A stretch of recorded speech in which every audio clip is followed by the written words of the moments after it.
wouldn't be here today. I'm thankful to everyone who made this happen tonight. And I'm particularly grateful to Carla Gover for joining me for this. I'm here tonight because I love Kentucky. And I also want to be real with you. I'm also here tonight because often I'm frustrated by Kentucky. Every time I grow weary with our politics, however, I think about what Charles Booker has helped to teach me, that Kentucky is worth fighting for.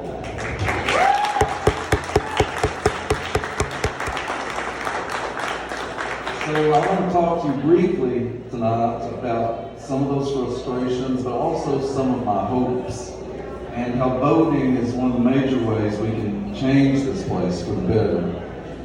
I teach at Brewery College, and this semester I'm teaching an Appalachian literature class.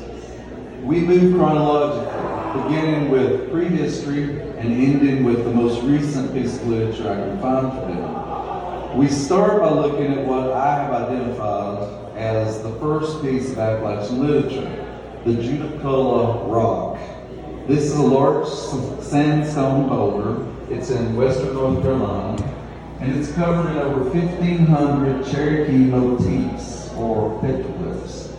No one knows what these symbols mean, but we know they are the oldest documented writing in Appalachia. They date back about 1,000 years ago. And then we move through as much literature and media as we can in one semester.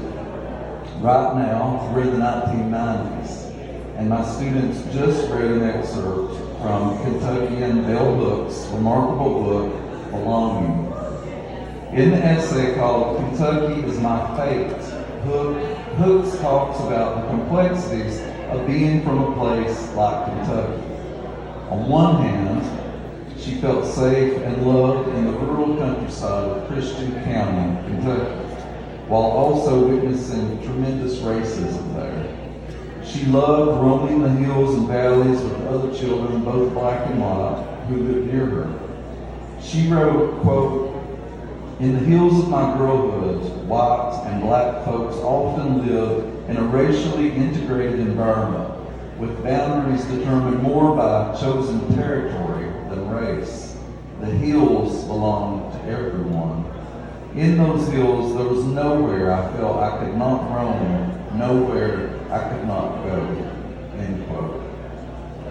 Yet, she lived 10 miles from the largest Confederate monument in the nation, the 351-foot high obelisk that memorializes Jefferson Davis, President of the Confederacy.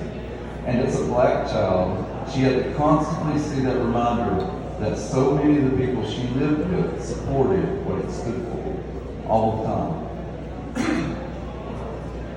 But as we know, there is nothing absolute about Kentucky, just as there is nothing absolute about any place. All places are complex. And in that Appalachian Lit class, one of the foundational things we talk about is that we cannot discuss Appalachia, certainly not Kentucky, without having a deep understanding of stereotype. And the thing I drill into my students' head is that complexity is always the opposite of stereotype. I want them to reject absolutism. I don't want them to either wholly embrace the concept of Kentucky any more than I want them to wholly reject it. It is just as unfair to romanticize a place as it is to villainize it. I'm saying all of this as a prelude because I want us to think about why we love Kentucky. It's a huge part of my identity. I feel it in my blood and my bones. When I was a little boy and we would make the rare trip outside of the Commonwealth, as soon as we crossed the state line, I would whoop and holler. I fancied I could feel the border sizzling through me. I was so happy to be back home. I loved it first because I had been taught to love it by my family. I loved it fiercely because I knew that much of the rest of the world hated it. When you are from a place that the whole world teaches you to be ashamed of, you tend to either embrace the shame or you love it more intensely. I always chose love. Yet, it has been rare for years now that I have felt represented properly in the place I love so much. My husband often says that he wants Kentucky to love him as much as he loves it. I agree with that notion. Often, I'm deeply embarrassed, troubled, and even outraged by the positions of many of the people we continue to elect as our representatives. I have seen many of these politicians rail against our foundations and our foundational rights. They have mocked and berated public school teachers. They have narrowed the separation of church and state. They have strived to take away the rights of teachers to teach the true history of slavery and racism in our country, the rights of teachers to teach about the full human experience by acknowledging that LGBTQ people exist and belong in the world. They have pushed to reduce the rights of women's control over their own lives and bodies. They've elevated the rights of corporations and reduced the rights of individuals. And they've endangered our democracy along the way. And that's why we have to get out the vote. I know there are many ways to change Kentucky for better, but one of the major ways we can do that is by voting, by letting others know about why we are voting the way we are, by helping others to get to the polls to vote, by stressing to people why it is so important to use their rights to vote and to not become complacent. I keep meeting all these people who are like, there's nothing to worry about. I'm not, well, I'm worried. I'm sorry. But I always worry at the last minute. I don't want people to ever become complacent because then they don't go vote. Over the last few years, I've known many people who have decided to not vote because they feel they don't like their choices. But ultimately, we have to make choices that serve the greater good. And we have certainly seen voting change Kentucky forever. Because in 2019, Kentuckians banded together to rid our Commonwealth of Matt Bevin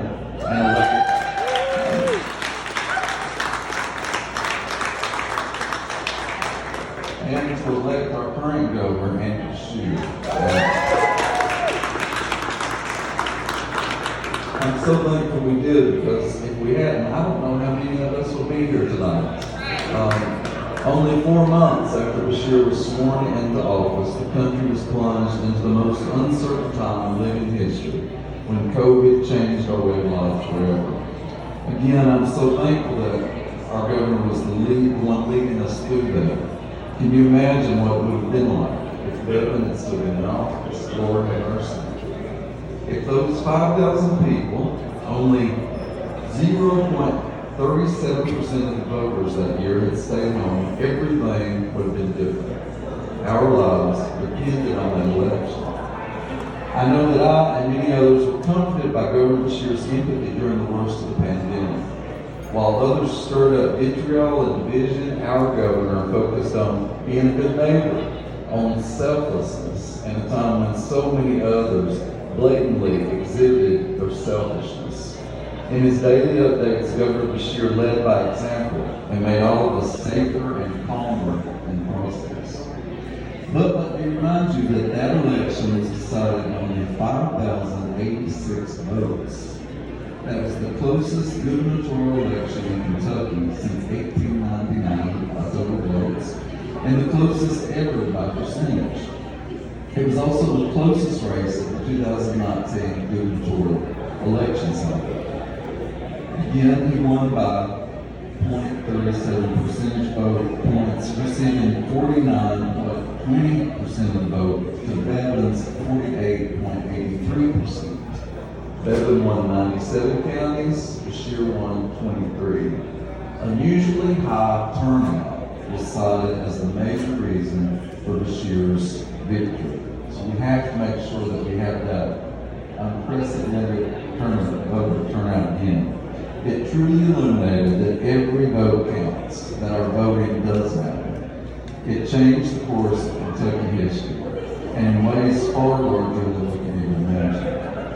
So we cannot be complacent, and we cannot let others be complacent. To tell you the truth, Governor Scheer being in office is one of the things that's kept me going as Kentucky over the last few years.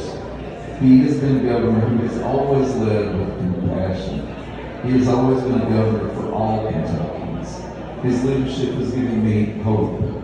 Remember, in that election, Republicans won all other statewide offices in Kentucky, including the Attorney General and Secretary of State offices, and many of them were leaders in the fight to take away the rights of LGBTQ people and women, to erase the true history of slavery and racism, to demean our public school teachers, to fight against measures that kept us safe during COVID. Everywhere I travel throughout the United States, and even overseas, people ask me about our politics here in Kentucky. They tell me how much they admire our governor, but how hard it is for them to understand many of the other politicians we continue to put in office. I do not understand it, to tell you the truth, but I always remind myself of this: Kentucky is worth fighting for.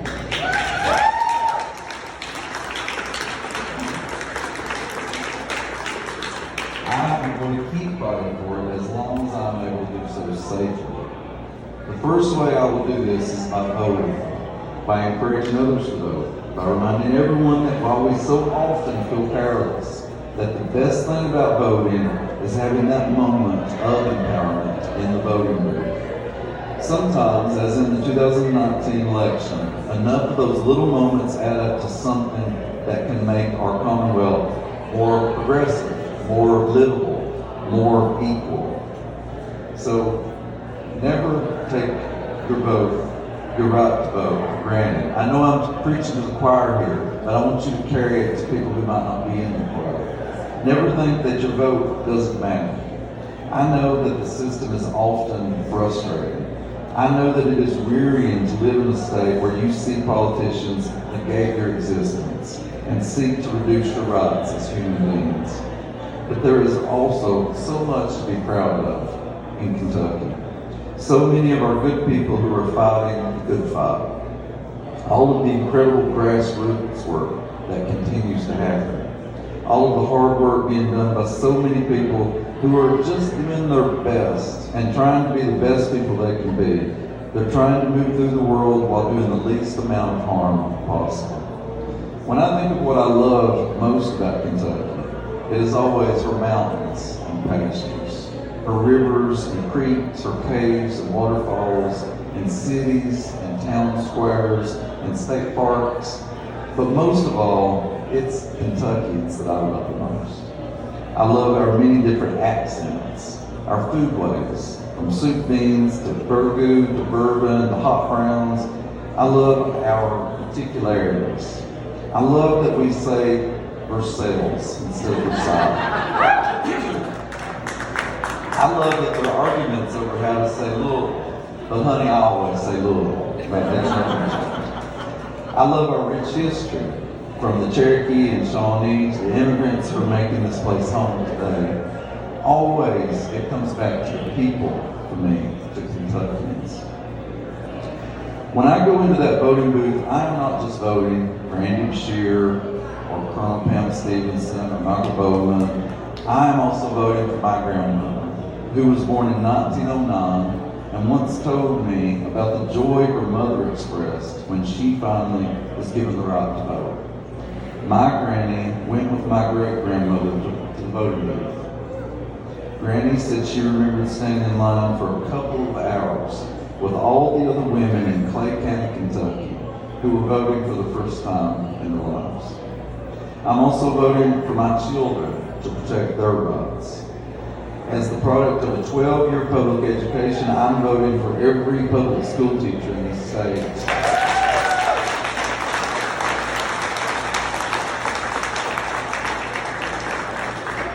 They do not deserve to be berated. They do not deserve to have more work put on them by laws that are simply political theater and nothing else. I'm voting for my parents, who worked incredibly hard their entire lives to make things better for me, and were protected by unions along the way.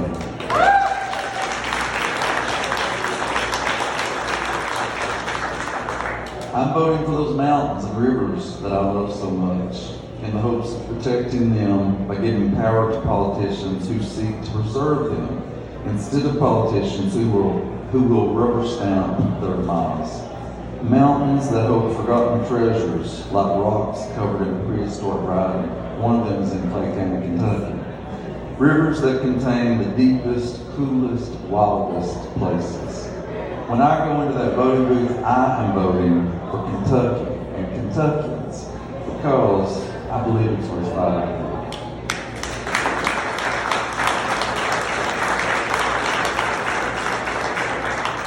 In that essay I mentioned earlier, Bell Hooks wrote that despite the racism she encountered in her childhood, quote, Kentucky hills were my life began. They represent the place of promise and possibility, end quote. There's so much work to do in Kentucky, but always there is that promise and possibility. In the darkest times, when I'm the most weary, that is what I focus on. And that makes me want to fight harder for it. It makes me matter, and it makes me want to fight harder for it. So join me on Tuesday in voting for our current and next governor, a man who puts people over politics, compassion over division, who wants to move Kentucky forward and not backward. Governor